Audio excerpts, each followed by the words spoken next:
mes chers followers, bonsoir. C'est un plaisir de vous retrouver à nouveau ce soir pour un nouvel épisode de votre quinzaine du droit CLK News. Comme annoncé au cours de notre précédent numéro, nous vous entretiendrons ce soir de la rupture du contrat de travail.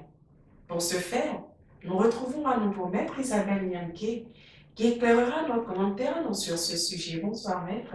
Bonsoir Madame Abiona. Bonsoir chers internautes. Alors c'est un plaisir de vous recevoir à nouveau sur ce plateau. Le plaisir est partagé. D'accord. Alors, Maître qui dites-moi, comment s'opère de manière générale la rupture d'un contrat de travail? Merci Madame Abiona. Il y a 2 semaines de cela, nous évoquions l'exécution du contrat de travail. Aujourd'hui, nous allons aborder la question de la rupture du contrat de travail. Et nous commençons par la manière dont on rompt un contrat. On va parler pour permettre aux internautes de comprendre notre langage, comment un contrat prend fin. Un contrat, il peut prendre fin naturellement. C'est le cas du contrat à durée déterminée. Dans le contrat à durée déterminée, le terme du contrat est prévu lors de l'exécution de la signature du contrat. Et c'est dit que la fin du contrat est connue à l'avance. Cependant, dans le cadre même du contrat à durée déterminée, il peut advenir cette rupture avant le terme qui est prévu. Et cette rupture advient généralement en cas de force majeure. Cette rupture intervient en cas de faute lourde ou lorsque les parties décident de mettre un terme à ce contrat à durée déterminée. À côté du contrat à durée déterminée, nous avons le contrat à durée indéterminée. Le contrat à durée indéterminée, sa rupture est subordonnée à l'observation d'un préavis qui est donné par celui qui prend l'initiative. Donc, celui qui prend l'initiative du contrat de travail, du contrat à durée indéterminée, doit observer un délai de préavis qui est fonction de sa catégorie professionnelle et de sa durée et de la durée de son contrat de travail. Celui qui prend l'initiative du contrat de travail doit notifier sa volonté de mettre un terme à la relation de travail par écrit. Et il doit notifier cette correspondance à l'autre partie par lettre recommandée avec accusé de réception ou directement à la partie concernée. Si généralement le salarié n'est pas en mesure de recevoir cette notification, l'employeur peut délaisser la correspondance à un délégué du personnel et mettre l'inspecteur du travail en copie de cette notification. Voilà comment se présente généralement la manière dont on doit rompre le contrat de travail. Bien noté, Maître. Alors, dites-moi, quels sont les types de rupture de contrat de travail disponibles? Merci. Parlons de type ou de mode. On dira que le contrat de travail la rupture du contrat de travail peut être à l'initiative du salarié. Là, on parle de démission. Quand le contrat est à l'initiative du salarié, on parle de démission. La rupture peut être initiée par le travailleur, par l'employeur plutôt. On parle de licenciement. Ce licenciement peut reposer sur une faute lourde ou sur une faute personnelle. La rupture également peut intervenir de la commune volonté des parties de ne plus poursuivre la relation de travail. Et là, on parle de rupture négociée. Voilà les 3 types, ou les 3 modes de rupture du contrat de travail. D'accord. Alors, quels sont les motifs qui peuvent soutenir ces différents types de rupture? Merci. La rupture du contrat de travail peut être motivée par la faute. La faute peut être lourde. La faute lourde est constituée des faits ou comportements du salarié qui rendent intolérable le maintien de la relation contractuelle. La faute peut être aussi personnelle. Elle est liée à la personne même du salarié. C'est-à-dire qu'elle peut être en relation avec son état de santé, de sa capacité à tenir le poste de travail, de son insuffisance professionnelle. Le motif également de la rupture peut être aussi économique. On parle généralement de licenciement pour motif économique.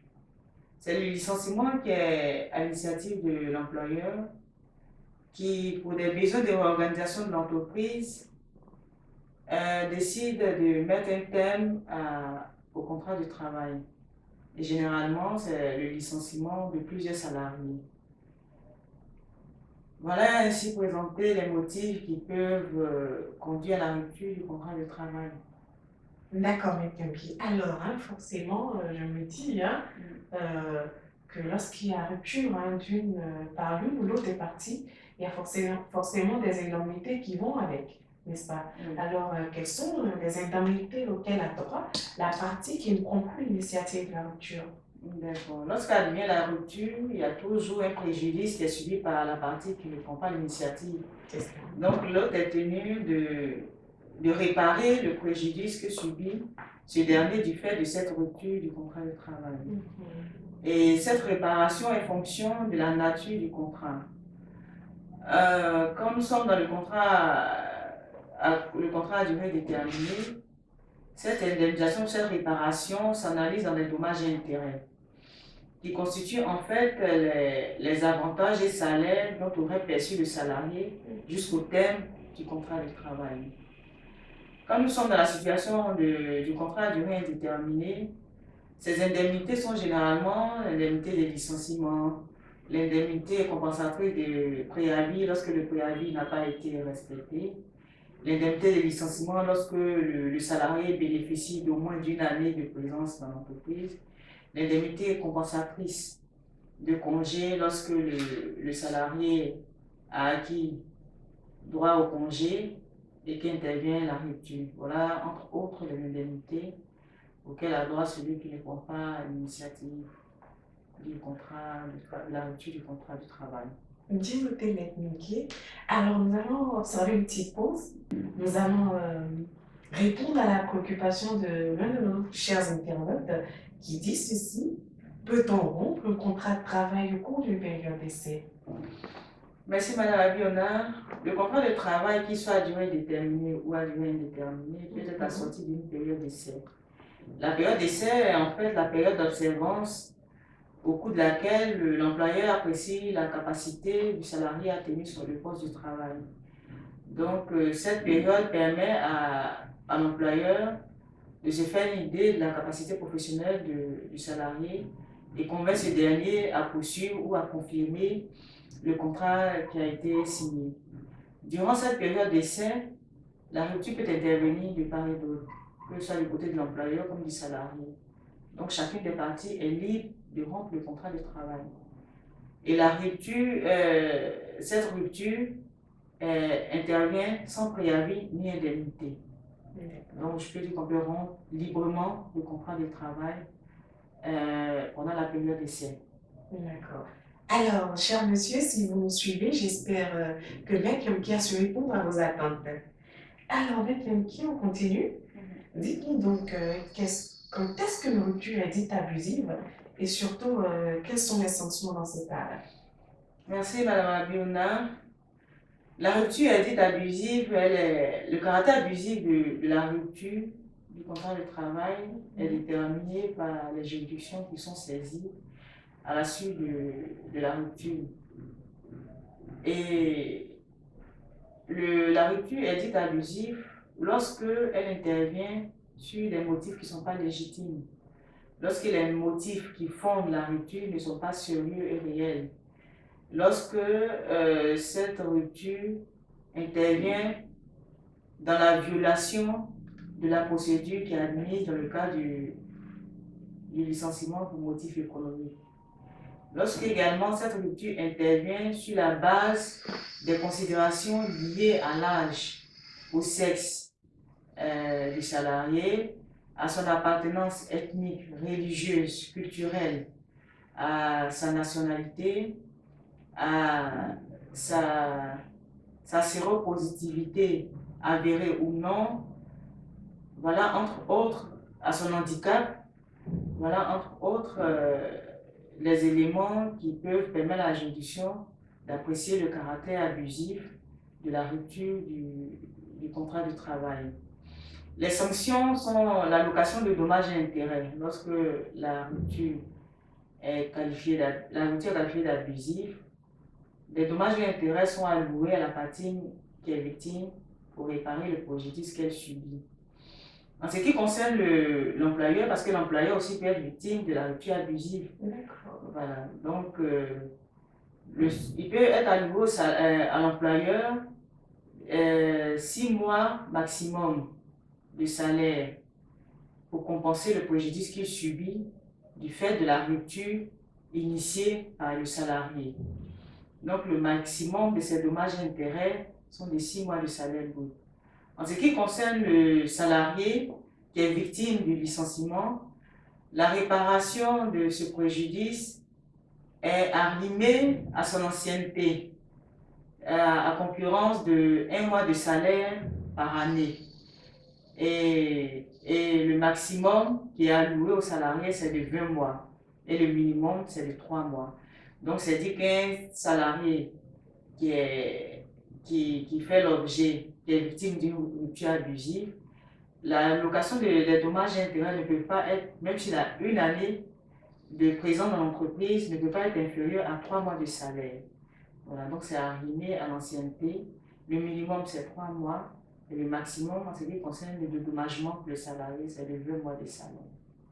Donc, voilà ce qui présenté la réparation du préjudice lorsqu'on est victime d'une rupture abusive. Bien noté, Maître Nyamké. Alors, dites-nous donc, de tout ce qui précède, de quel recours dispose donc celui qui fait l'objet d'une rupture abusive? Celui qui fait l'objet d'une rupture, qui se sent lésé par la rupture du contrat de travail et qui estime que la rupture ne repose sur aucun motif légitime, peut saisir la juridiction, à commencer par l'inspection du travail. Et l'inspection du travail qui est compétente, c'est l'inspection du travail, je dirais, de son ex-lieu de travail ou de sa résidence. Donc, il a le choix, lorsqu'il est licencié, de saisir soit l'inspection du travail du lieu de son employeur, de son ex-employeur, ou du lieu de sa résidence. Voilà. Et quand il saisit l'inspection du travail, il saisit l'inspection du travail au fait de concilier les parties. Et les parties sont invitées à une réunion de conciliation. Si au terme de cette réunion, les parties conviennent de reprendre la relation de travail, ce qui est généralement extraordinaire parce qu'une fois que intervient la rupture, les parties ne se remettent plus dans les liens contractuels. Mais à côté de cela, si elle décide de ne pas reprendre les liens contractuels, il peut arriver la situation où la partie qui est victime reçoit des indemnités, l'autre consent à réparer le préjudice qu'il subit. Donc, les parties peuvent convenir du paiement des indemnités de dommages et intérêts. Et les parties conviennent de cette réparation. Un procès verbal de conciliation est établi par l'inspecteur du travail et remis aux parties qui peuvent adresser à la juridiction compétente pour y apposer la formule exécutoire. Et ce procès verbal constitue une décision de justice exécutoire. Lorsque, à côté de cela, les parties n'arrivent pas à se concilier, l'inspecteur du travail établit un procès verbal de non-conciliation qui est transmis à la juridiction compétente. Et cette juridiction, à la première audience, va tenter encore de concilier les parties.